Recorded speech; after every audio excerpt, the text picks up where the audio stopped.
जब धन के देवता कुबेर जी को यह आभास हुआ कि उनके लोभ के कारण ही लोभासुर उत्पन्न हुआ है, तो उन्हें अपनी भूल पर पश्चाताप हुआ, क्योंकि अब उनके कारण ही संसार के समस्त धन पर संकट आ सकता था। नहीं, अन्य किसी का नहीं है, ये सब मेरा है, मेरा है। रुक जाओ, छोड़ो उसे और चले जाओ यहाँ से।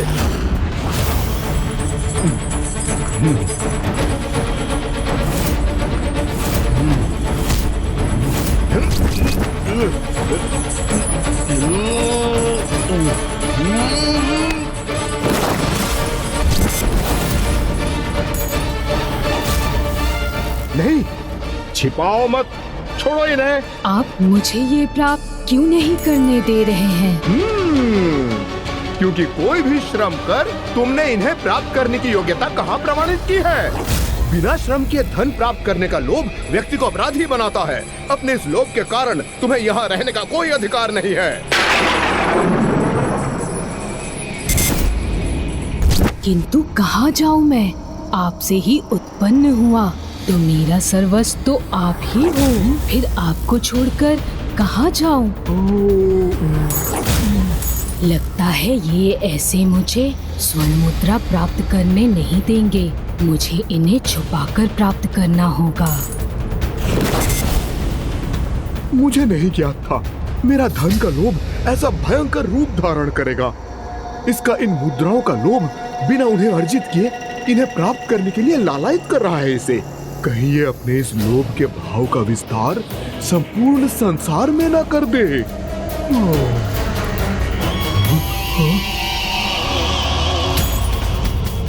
यदि आपकी यही इच्छा है कि मैं यहाँ से प्रस्थान करूँ, तो मैं चला जाता हूँ यहाँ से।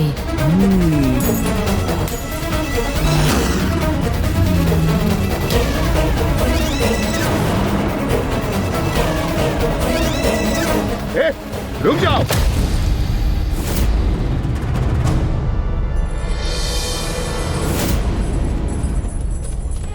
उन मुद्राओं को यहीं पे छोड़ दो, अन्यथा इसके अत्यंत भीषण परिणाम तुम्हें भुगतना होगा।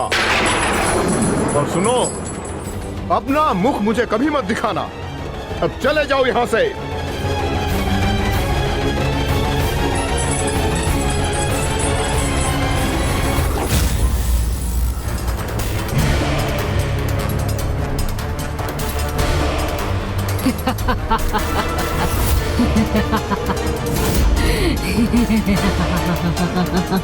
आज तो एक ही प्राप्त कर सका मैं, किंतु शीघ्र इन मुद्राओं का पर्वत होगा मेरे पास। कुबेर जी, जितनी मुद्राओं के आप स्वामी हैं, उतनी ही मुद्राओं का स्वामी तो मैं अवश्य बनूंगा। फिर क्या हुआ प्रभु? वो लोभ एक विकार से उत्पन्न हुआ था और अन्य विकारों के समान निरंतर बढ़ता ही गया। जिस दिवस आपने उसे कुबेर जी के साथ देखा था, कुबेर जी उससे सुधरने का आग्रह कर रहे थे।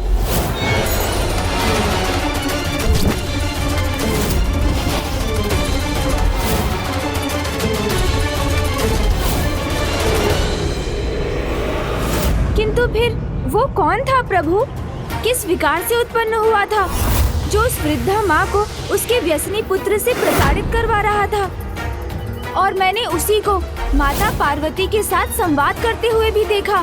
वो एक अन्य अत्यंत भीषण विकार, मोह से उत्पन्न होने वाला दूसरा असुर था, जिसने माँ की ममता का रूप धारण किया था। ये वो मोह ही था जो आपके प्रति माता पार्वती की ममता बनकर आपके समक्ष प्रकट हुआ था। ये सत्य है गणेश जी, आपको जन्म देने के उपरांत माता पार्वती का आपके अपनी संतान के प्रति मोह ने उस ममता को उत्पन्न किया, जिस पर स्वयं उनका ही कोई नियंत्रण नहीं था। ऐसी ममता जो उचित और अनुचित का भी भेद भुला देती है। और जब माता पार्वती को ज्ञात हुआ कि आपका शीश आपके धड़ से विलग करने वाले और कोई नहीं स्वयं प्रभु महादेव है, तो एक अन्य विकार क्रोध ने उनको अपने वश में किया। और फिर ये दोनों विकार अपने चरम पर पहुंच गए, जिस कारण माता पार्वती ने महादेव को ही दोषी ठहरा दिया। उसके शीश को कैसे विलग किया आपने? क्रोध और मोह के विकारों के मिश्रण से ममता ऐसे चरम पर पहुंच गई कि उसके परिणाम स्वरूप जो नकारात्मकता उत्पन्न हुई, उसने छोटे कणों के रूप में प्रत्यक्ष रूप धारण करना आरंभ कर दिया। और फिर जब माता का क्रोध भी अपने चरम पर पहुंचा तो उसी क्षण ममतासुर ने अपना आकार लेना आरंभ कर दिया था। आज कोई शेष नहीं रहेगा, सबका संहार करूंगी मैं। पार्वती, वो तुम्हारा ही नहीं मेरा भी पुत्र था। हाँ, ये सत्य है पार्वती कि मेरे हाथ बहुत बड़ा अनर्थ हो गया है, किंतु मैं करता भी क्या, उसने विवश कर दिया था मुझे। हे देवादिदेव, मुझे मेरा पुत्र लौटा दीजिए, अन्यथा मेरे क्रोध का परिणाम सहने के लिए तैयार हो जाइए। और तब जब माँ की ममता से उत्पन्न उनका वो क्रोध और बढ़ा तो नकारात्मकता के उन बीज रूपी कणों को जीवन प्राप्त हुआ।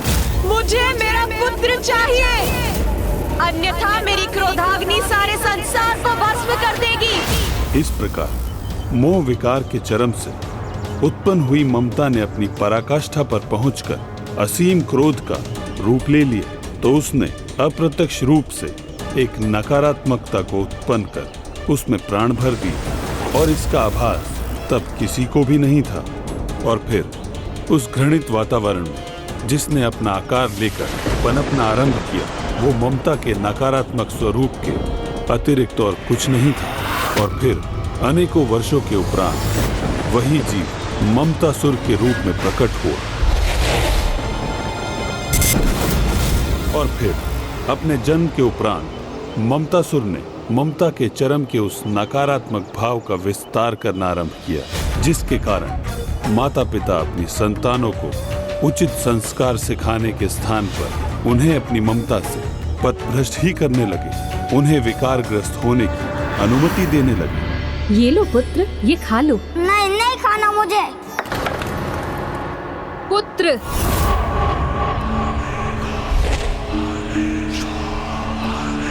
अच्छा, पुत्र को खीर नहीं खानी तो कोई बात नहीं, मैं तुम्हारे लिए कुछ और बना देती हूँ। निर्दोष पक्षियों को कष्ट देना अधर्म है वत्स।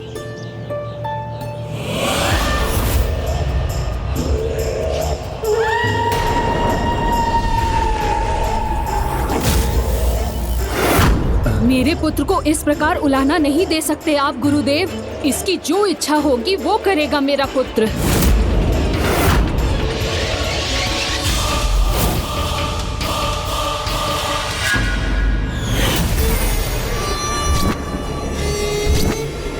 हाँ प्रभु, मैंने भी इसकी उपस्थिति में एक पुत्र के हाथों माँ को प्रताड़ित होते देखा था। हाँ, ये ममतासुर का ही प्रभाव है, जिससे एक माँ अपनी संतान की हर भूल और अपराध को क्षमा कर उसे उचित मार्ग दिखाने से चूक जाती है। इसलिए जब माँ पार्वती को उसके अस्तित्व का ज्ञान हुआ तो उन्होंने उससे भेंट की, जिससे वो ममतासुर को समझा सके और उसे यह अधर्म करने से रोके।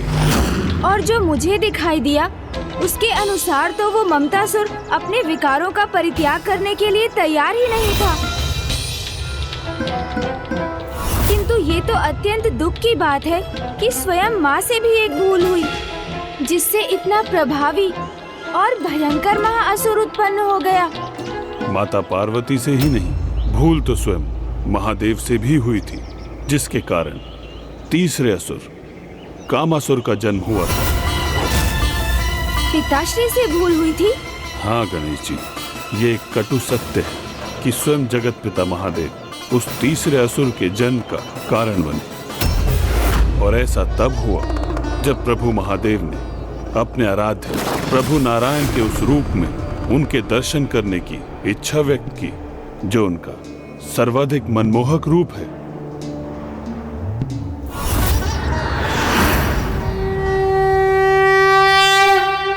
हे नारायण, आपकी मधुर मुस्कान से युक्त आपके प्रभु दर्शन पाकर समस्त संसार को ही नहीं अपितु मेरे हृदय को भी अपार सुख की अनुभूति होती है।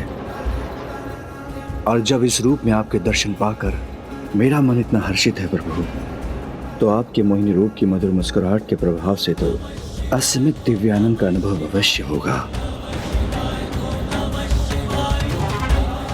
कदाचित एक दिवस ऐसा अवश्य आएगा जब मुझे भी आपके इस रूप के पूर्ण दर्शन पाने का अवसर प्राप्त होगा।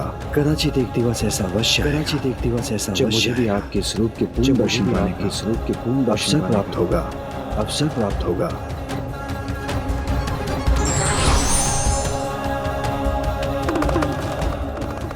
महादेव, आपकी इच्छा तो मेरे लिए आदेश के समान है।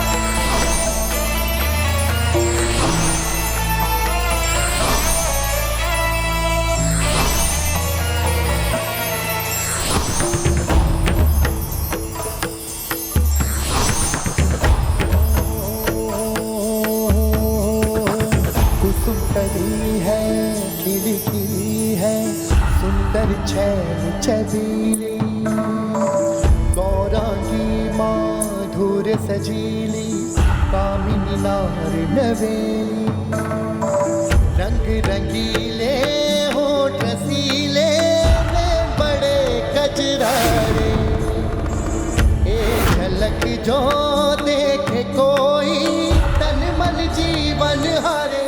प्रणाम प्रभु महादेव, मैं मोहिनी रूप में आपके समक्ष उपस्थित हूँ।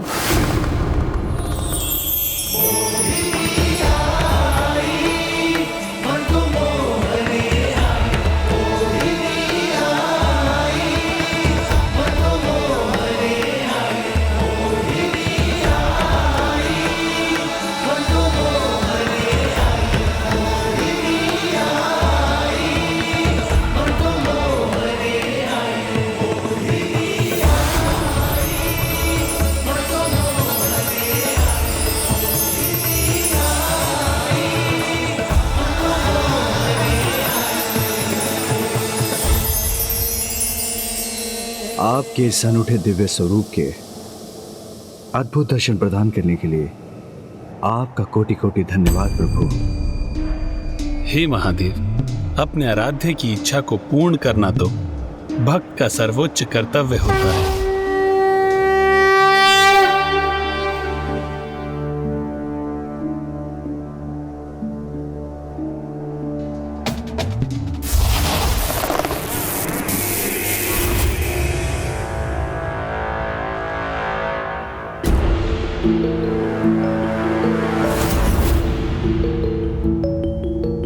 प्रणाम महादेव, अब मुझे आज्ञा दीजिए।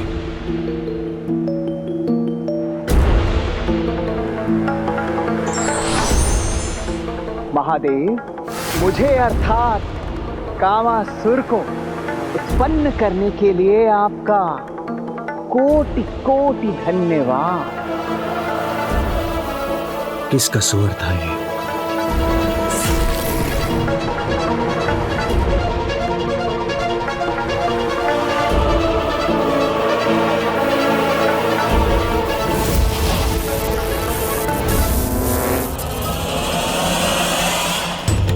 ये तो एक बहुत बड़ी भूल का परिणाम है।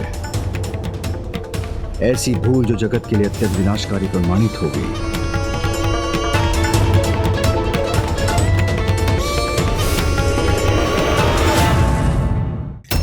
कामासुर का जन्म उस समय अवधि में हुआ जब महादेव ने विष्णु के मोहिनी अवतार को देखा और फिर उत्पन्न हुआ वही कामासुर काम के रूप में संसार के सर्वत्र भाग में प्रसारित हो गया।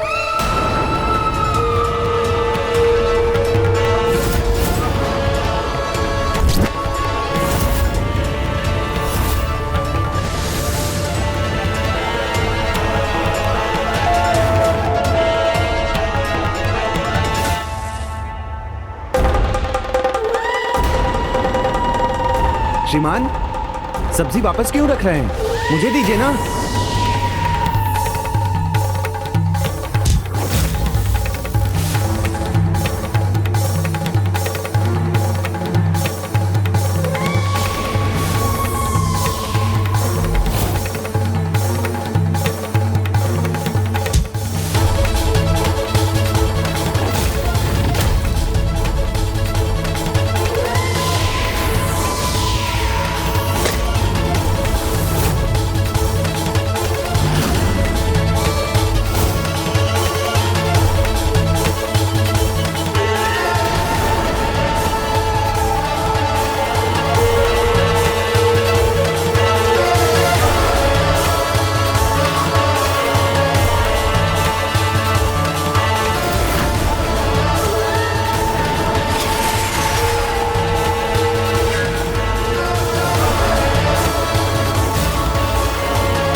और इस प्रकार महादेव से उत्पन्न होने वाला कामासुर संसार और समाज को काम भावना से दूषित कर उन्हें जीवन के उचित पथ से भ्रमित करने लगा। हाँ प्रभु, मुझे स्मरण है, जिस दिवस मैंने उस कामासुर को पिताश्री के साथ देखा था, उसी दिवस वो एक भक्त को अपने दुष्प्रभाव से ग्रस्त कर प्रभु की आराधना से भटका रहा था।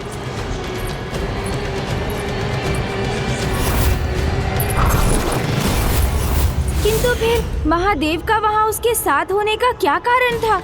गणेश जी, उस दिवस प्रभु महादेव कामासुर को यही चेतावनी दे रहे थे कि वो संसार और समाज को अपने प्रभाव से दूषित करना रोक दे। किंतु उसके हाव भाव से तो ऐसा ही लग रहा था कि वो पिताश्री की चेतावनी के उपरांत भी अपने स्वभाव और आचरण में तनिक भी परिवर्तन लाने के लिए तैयार नहीं था।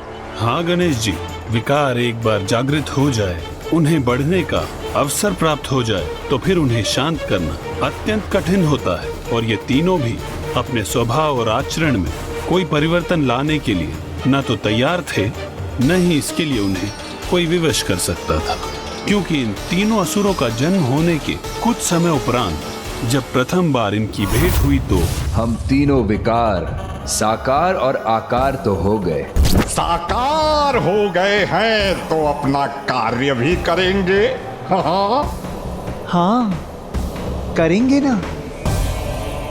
विस्तार अपने अपने विकारों का।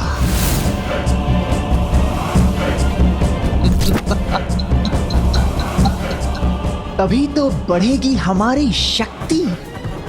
वो शक्ति अपने चरम पर तब पहुंचेगी जब हम तीनों अमरत्व को प्राप्त होंगे।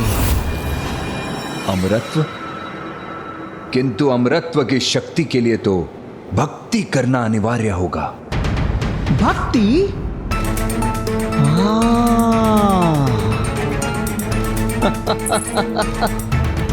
अब समझ में आया कि उस भक्ति को समूल नष्ट करने के लिए सर्वप्रथम हम उसे अपनाएंगे और करेंगे तब घोर तप।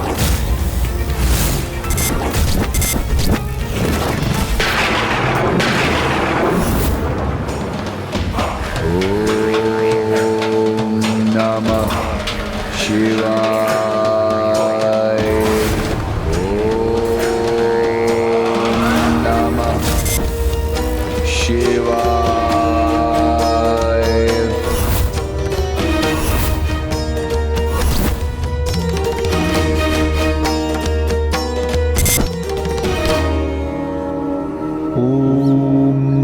शिवाय, ओम नमः शिवाय, ओम नमः शिवाय।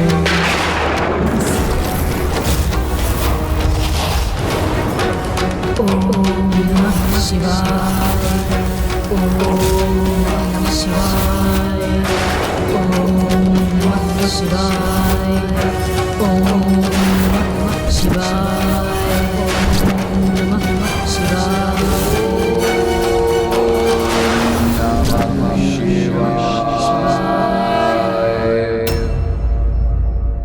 आवश्यकता से अधिक इच्छाएं न केवल विकारों को जन्म देती हैं, अपितु व्यक्ति के सरल जीवन को भी उलझाकर उसे बाधित कर देती हैं।